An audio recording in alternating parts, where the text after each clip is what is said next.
Welcome to Just Saying, a podcast produced by and recorded at Tri-State Worship Center. Now here are your hosts, Allison Gardner and Pastor Terry Wagner. Hello, everybody. My name is Allison Gardner, and this is episode 1 of Just Saying, a podcast looking at current events through a biblical lens, and that's pretty much our goal here. I'm here with my pastor, Terry Hi, Wagner. Allison. How are you? I am good. I'm a little nervous, like I said. Don't be nervous. Just take a deep breath. It's all good. There you go. Yes. All right, and we have our sound engineer, Tyler Staten, over here, too. Hello, that's me. And today we're just going to be, getting to know PT a little bit. Pastor Terry, that's what I call him. And we're going to be asking some questions and just, having a conversation. Yeah. So, Cool. You ready? Yeah. All right, let's get started. Okay, I want to start this. We'll start it a little light. If you could have dinner with any 4 people, living or dead, who would they be? Wow, that's a good question. First, let me say thank you, Allison, for your perseverance in getting this podcast started, and just appreciate your effort. 4 people that I would like to have dinner with, living or dead. Of course, number 1 would be Jesus. I think I would also like to have the Apostle Paul, who used to be the persecutor Saul. Right. I think one of the founding fathers, and I don't know that I have a preference there, whether it would be George or John or George. Me and George, me and George Washington. Your personal friends. Yeah, he's my buddy. Mm-hmm. Matter of fact, just got back from vacation where we stayed in the town where Martha Washington is from. Yeah. Martha. So we got Jesus, we got Paul. I'll just go with, let me go with Ben Franklin. Ben Franklin, Yeah, okay. I just like Ben. And then the 4th person, I think Don Foley, who was my spiritual godfather. He died of cancer when he was 42, and man, so much more I needed to learn from him, and I would like for him to be there too. Right. So what would you eat at dinner? Bologna sandwiches. Oh my goodness. With chips and some lemonade. Chips and lemonade. Yeah, that's right. Just a nice laid back. That's it. Yeah. Is it cold or fried bologna? You know what? It wouldn't matter to me. It can go either way. I'm a guy. I really am, and a lot of people don't believe this about me. I'm a simpleton. I am just a simple-minded person. Right. I don't want to go through a bunch of work. Just put the bologna on the sandwich. As a matter of fact, again, I hope this probably getting a little bit off topic, but when I go to a restaurant sometimes to order, they hand me a menu, I hand it back. No. And I just look at the waiter or the waitress and I say, "What would you eat?" And they say, "Well, I would eat such and such so-and-so." I say, "That's what I want." WWJD, right? What would Jesus do? What would you eat? Oh, I get it. You had me on the ropes there for a minute. And then they're like, "Well, what do you want on?" I said, "How would you eat it?" Yeah. And you fix it, and I'm going to eat it. And so I'm just a simple guy. I would just go with a cold bologna sandwich. And I hope that, those 4 guests that I have would go there with me. I don't know. Do you think? Would Jesus like I was going to bologna? ask, is it sacrilegious to ask, Right. would Jesus like cold bologna sandwich? No. I guess he could just turn it into filet mignon. True. There you go. That's True, right. true. If he didn't like it. That is very true. Okay, so this leads me into my next question. Good. It might be the same answer. If you were on death row, what would your request for your last meal be? Well, you're right. It's the same answer. Bologna sandwich. I think where that started was my grandparents opened up a little neighborhood grocery store in the early to mid 40s, 1940s that is, in Indianapolis, and they would cut their own meat. And somebody would come in and want bacon. They would actually slice the bacon. And whenever it was lunchtime, my grandma would go back and cut me such a thick piece of bologna. And just put it on a sandwich with some mustard, and I think that's where it came from. Yeah. Because now, even when I get bologna, I can't just put a piece of bologna on the bread. I got to put like 4 pieces of bologna on the bread. So yeah, if it was death row, which hopefully it will never happen, unless are you getting some kind of premonition about me? No, okay. no. All right, it would still be bologna. Yeah. Okay. Yeah. No special sides or anything? Would you still have chips? I would still have chips, but I would ask for dessert, and that would be pecan pie. Okay. Yeah. And again, Pecan pie. Pecan pie. I just. I have a story for everything. As this podcast goes on, you're going to find that out. But when I was about 8 years old, my mom and dad had taken over the store that my grandparents had. And so we were eating dinner, and for dessert, we had pecan pie. And I really liked pecan pie. And I began to complain about the size of the piece that I had. And my dad went into the store and got a whole pie and brought it back and made me eat it all. Now, you would think that would turn me against it, right? Yeah. Nope. Made you Love it. even more. Love it even more. Would it be a la mode? Or just... Either way, again, remember, I'm a simpleton. Right. Just give me a piece of pie. Just... if somebody said, you want the Alamo? I said, you eat it Alamo? But this is death row. This is like your last meal. But look, if I was on death row, I would hope that, I would be closing my eyes here and open them in heaven, seeing Jesus, right? Right. And so, no, just bring me a pecan pie, bologna sandwich. I'm ready to go. Let's get it on. So you have all these stories about your favorite things. Yes. So hopefully you would have one. What is your favorite childhood memory? Wow, because there's a bunch of them. I mean, I grew up with 4 brothers. And of course, my mom and dad, and we grew up on the east side of Indianapolis in a poor neighborhood. We were poor, but we didn't know we were poor because everybody was poor. We just thought we were the norm, and so there were so many memories that I would say my dad eventually bought a little 12-foot camper. And my dad thought he was the Donald Trump of East Indianapolis. He owned 3 pieces of rental property that were worth $4,000 a piece. And so he was this real estate mogul. Yes. And so he bought a 12-foot camper that he pulled behind our little station wagon. And I think just going on some of those camping trips. Now, believe me, it was not glamping like it is today.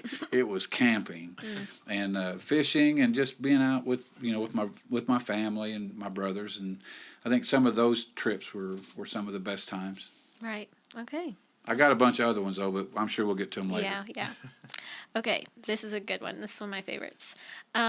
If you could pick anybody, any actor, who would you pick to play you in the movie of your life? I had an aunt that said I look like Paul Newman. I don't see it.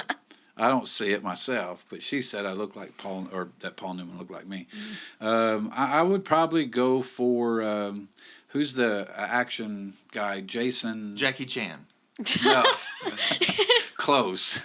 Almost. Jason Statham. That's him. Yeah, I want that guy. I can see that. I want that guy. Yeah. Okay. Yeah. What is he in? Similar hairline, I think. Wow. This is a podcast, and those people that are listening, you need to know I have so much hair. He was in a lot of things, right? Transporter. What's the one with Sly Stallone and? The Expendables. Expendables. I mean, no. Nope. Allison. He's in the Fast and Furious franchise. Oh, okay. I've seen one of those. He is what they call an action actor. He knows all the karate moves and he's Jackie Chan. He's just cool. He's just cool. Right. So he can be me. Okay. So my next question is, what are 2 of your biggest pet peeves? Oh boy.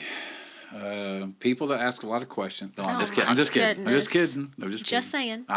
Hey, that is the name of this podcast. Yeah, you'll hear us use that pun just a saying. lot. I don't like verbal pauses. And for those that may not be exactly sure what I'm talking about, people who say and, those things where they're just saying it because they don't really know what to say next. And so that's a verbal pause. They're pausing. And I don't like that. That's one of my pet peeves. The second pet peeve would be teachers and or preachers that read to you. That read to you. Yeah. Like a whole Bible passage? Well, I don't care about that. That's fine. Read me the whole Bible passage, but I don't want you to read me your notes. Oh, okay. I want you to talk to me. Okay. I want you to teach me, or I want you to preach to me, or whatever the case might be. I don't want you to read to me.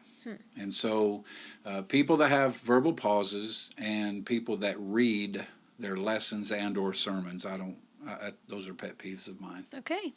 I've got more, but those are two biggies. Okay. So we're getting a little deeper here. Oh, boy. So when you get to heaven, what is one question that you will ask God? Okay, number one, we are all making a big assumption here. That we will be able to ask God questions. Well, that I'm going to make it. Oh. Allison, the answer to that question is I would not have a question.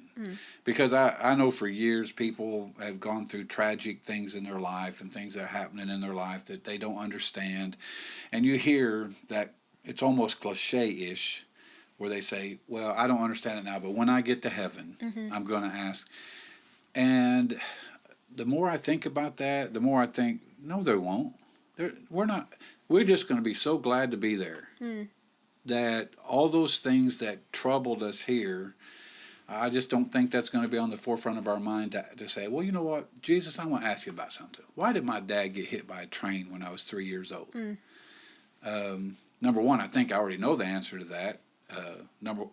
There's two answers to that question, just to give you, see the rabbit trail we just went down? Just saying. I think my dad got hit by a train because, number one, he was drunk. He was playing in the bars. He went home drunk one night, thought he could beat the train. The train won. Right. The second reason I think my dad got hit by a train was we were an unchurched family prior to his accident, and we became a church family afterwards. So, there's a lot of questions in life, and people go through some really, critical things in life. And I think it does cause us to say, when I get to heaven, I'm going to ask. But I think that becomes more of a pacifier for us. I don't have the answer to it, but I will someday. I know people can't see me do what I just did, but I just kind of hug myself. I will someday, and I think we use that as a pacifier. Yeah. So I don't think I would have a question. What about like the lighter questions, like, Jesus, did you ever get into a fight with your brothers? Well, like, did you ever punch anybody in the face? Maybe after a couple 1,000 years, and me and him are just sitting at the river of life fishing. Right. I would ask him then. Yeah. But upon arrival, I truly I can see myself. I would just truly be so excited to be there. Right. And then, people would see me and say, you made this? You made it? And then I would look at them and say, you made it too? Right. I think over time maybe, but I initially I just don't think I would have those kind of questions. And again, I've gone through some difficult times in my life, just like everybody has. And that thought always comes to mind. Well, I wish I knew why this happened, and I will someday. But I think it's Deuteronomy 29:29 that says, there are some mysteries that belong to the Lord. Right. Some things that we'll never know why, because it belongs to the Lord. So I don't think I'd ask him anything. So you are a pastor of this What? church. What? Of our church. Oh. Tri-State Worship Had Center. no idea. Yep. So what is your biggest, most wildest dream for this church or your ministry? Wow. Well, I think the biggest dream, I don't know how wild it would be, a biggest dream is that, obviously we would be the hands and feet of Jesus and make an impact in this community that this community's never seen. And that's not being disparaging towards any other religious organization or church. I just want Tri-State Worship Center to be that church that reaches out to this community and makes a difference in the name of Jesus. Some people say, well, do you hope to be running 1,000 people or 5,000. I'm a simpleton, and that stuff doesn't matter to me. If God wants us to be a church of 300, then I'm okay with that. If God wants it to be a church of 5,000, I'm okay with that. But if my dream is that we truly live out our mission statement, which is to encourage the saint, to help the hurting, and to embrace all people. To encourage the saint is to be involved in discipleship, to help people that are already believers to become discipled believers. And to help the hurting is to, feed the hungry, take care of the least of these. We have a food pantry that Brenda Horan runs for us. It's called Michael's Grace Place, and out of that place we feed hundreds of families a month. I believe that's what Jesus would have us do. And then we want to embrace all people. We don't care about backgrounds, skin color. We don't even care about lifestyle as far as people who attend. We want everybody to attend here. Now, we want Jesus to help some people to change, obviously, but to embrace all people. Here's another story for you. I was getting gas at Sam's here in South Point, and some guy pulled up behind me and said, "Aren't you Terry Wagner?" I was like, and of course, at first you think it's an IRS agent that's going to arrest me for You're something. being served. Yeah, exactly. And I said, "Well, yeah." He said, "Don't you pastor the church down there?" "Yeah." And he said, "Your mission statement, what is it?" And I said, "Encourage the saint, help the hurting, embrace all people." He said, "You really embrace all people?" And I said, "Yes, sir, we try to." And he said, "Even the homosexual?" Now, I know where he was going. I mean, implied in his question was, you shouldn't, right? And I was so proud just to look at him and say, yes, absolutely. Yeah. Because we want all people to know the love of Christ. And like I said, some people that we want Christ to change. All of us need to change, not just some people. All of us need to change. So I think the biggest dream, the wildest dream is that if Jesus doesn't come back and Pastor Terry is no longer, Pastor Terry is at the great bologna sandwich in the sky, that somebody in South Point, Ohio will say, that church made a difference in my life. That's my pastor. Yes. Just saying. Just saying. Yes. Very proud of that. Okay. What is one social issue that you personally are passionate about? There are many social issues that I have grave and great concerns about. But I think the one social issue that would most impact all the other social issues is society's handling of the gospel. I think that at the root of every issue in life, I don't care if it's racial unrest, I don't care if it's a marriage that's in trouble, I don't care if it's a parent who's trying to raise a child, I don't care if it's someone's working a job that they're not happy at. I think at the root of every issue of life, it's a spiritual answer. A spiritual answer. Before we began the podcast today, I made the statement to Allison that, why can't, if everybody would just do unto others as you would have them do unto you, the world would just be a better place. Right. Forget about Christianity, forget about heaven. Right. I mean, if we would just treat each other the way we want to be treated, Yes. it would be a better place. And that is a spiritual issue. Right. That's like a rule in almost every religion. Absolutely. Yeah, it is. Yeah. And so, there's a lot of issues going on, a lot of things happening in our world. There's no denying those things. But I think my greatest passion would be that people would rediscover the good news of Jesus Christ, the death, the burial, the resurrection of Jesus, and why he did that. And I think if we could rediscover that, I think there are some issues that would be easily solved. Right. I like it. Well, I'm just saying. All right. So my last question, I was wondering if you would share some of your testimony. Ooh. How much time do we have left? Let me take just 10 a few minutes. moments. As I mentioned earlier, in the first 3 years of my life, we were not a church-going family. My dad played in the bars and laid carpet during the day, played in the bars at night. He had his accident. He was in a coma for 6 weeks. I don't want to get bogged down in details, but when he was hit by the train, his car and the train connected, and it pulled him down the train tracks for 300 yards. And the impact threw him halfway out of the car. Mm-hmm. So he's being drugged and the car 300 yards down. So basically, every bone in his head was crushed. They literally cut the top of his head off to put him back together. And they didn't really give us any hope. And again, I was only 3. These are the stories that I've been told. Didn't give us any hope that he would make it.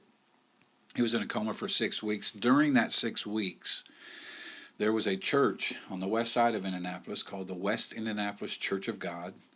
And my mom had my older brother and me. My older brother was probably 5 at the time. I was 3. And then a set of twins that were 6 months old. My youngest brother, Eddie, wasn't born yet.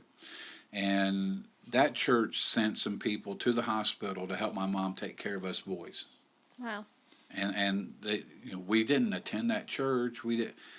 But they sent some people to help my mom. And again, I'll fast forward.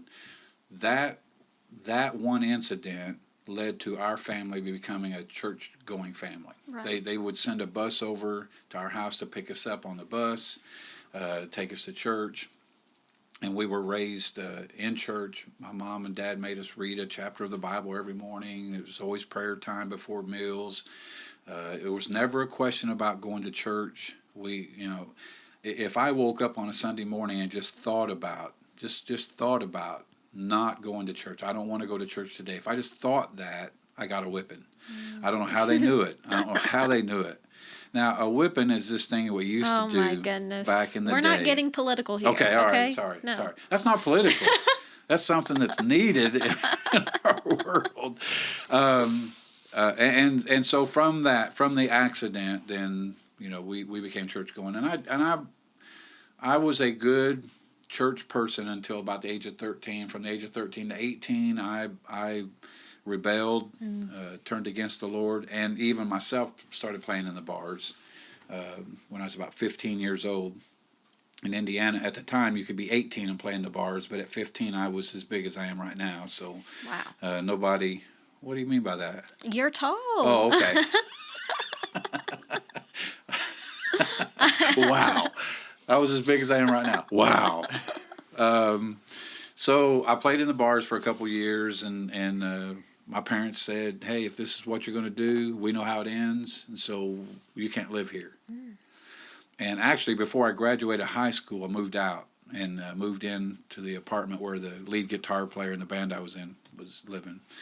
And in September of 1977, playing at the Blue River Inn in Shelbyville, Indiana, that famous place, both of you, I'm sure, have heard. Blue River. I think I've heard this story before. Oh, yeah. Not of the inn, but you've heard this story. The infamous. The couple times I feel like I've heard the voice of God.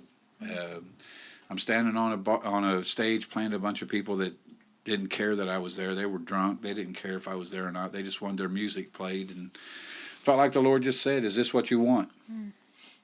Is this the life that you want? Is this how you want to use the talents that I've given you?"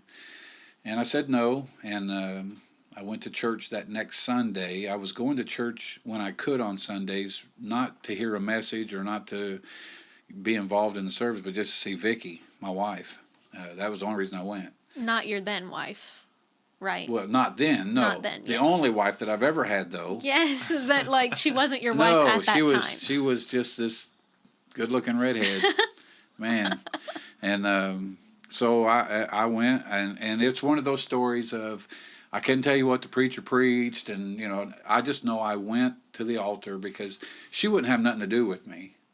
And again, this may be another podcast. She would not have anything to do with me because I was not a Christian. I was not saved. And man, if we could ever get back to that again, right. how awesome how awesome some families would be. But so I really went to the altar, got saved because of my wife, my current wife, the only wife I've ever had. Now, Your first wife. Vicky. 41 years of marriage to Vicky. And then, you know, from then, there was a quick miracle that I'll just tell you about. When I did go to the altar to get saved, I was still under contract to play with this band because they had booked out, you know, frat parties and playing in bars and stuff, and they booked the whole band. So I was under contract to play till November. And within a week, the leader of the band came to me and said, "Man, what's going on with you? I just don't feel like you're into it anymore." I said, "Well, I'm going to tell you the truth. I've turned my life over to God, and come November, I'm out." He goes, "Well, if that's, if you feel that way," he said, you we'll release you from your contract now." So that was miraculous that I could be released from that, Right. because I didn't have the money for a lawyer at the time. I was only 17, so 18. Yeah, 18. So I got out of the contract, started going to church. Me and Vicky got married the next year. I came back early from my honeymoon to start singing in a Southern gospel quartet. Oh. I know. It was another life. Okay. Maybe one day we'll get a clip and Oh, Right, man. yes. A bonus episode. Maybe I could just sing one for you. They came back, and then after about 7.5 years of that, I became the minister of music and youth at the church, my home church that I was at. And then about 8 years of doing that, moved to Huntington, West Virginia, was a minister of music at a church there for about 12 years. And then we planted Tri-State Worship Center in November of 2003 and been here ever since. Now, you said just tell you a part of my story, but really that was the whole thing. I said share your testimony. That was the whole enchilada. And, it's really been an incredible ride.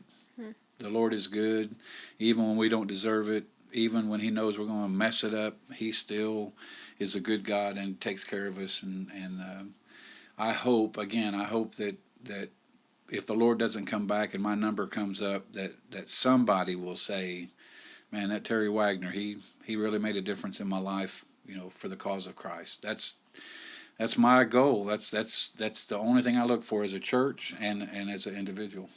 So. There you have it. It's pretty good. I like that. Yes, short and sweet. Well, no, never been accused of that. All sweet, right. maybe. Well, once or twice, but Yeah. never short. All right. So thank you guys so much for joining us for episode 1, who is Terry Wagner. I hope you guys got a glimpse of who my wonderful pastor is and my friend. Oh, thank you, Allison. My friend. Episode 2, I'm so excited. We're going to be talking about dating. Ooh. Yes. Dun, dun, dun. So maybe we preface that some with you and Vicky's That would be, relationship. I'm ready to share that story because I think that every young person, even thinking about getting into the dating scene, needs to hear that story. Well, I'm excited as a Good. young person. You are young, aren't Be able you? to hear it. Yes, I am. I am 17. 17? 17. I am 60. All right. Well, thank you all for joining us. Yeah, and let me just throw in real quick, if you don't have a home church, or even if you're not, if you don't believe the church is what you need, or maybe you're just doubting whether there's a God, we would encourage you to come and see us at Tri-State Worship Center, 901 Solid Road in South Point, Ohio. You can check us out on the web, www.tswc.org, or you can go to our Facebook page, TSWC, and we would love to have you come and be with us during the service. Yes, we would. Yeah. All right. See you guys next week. See ya.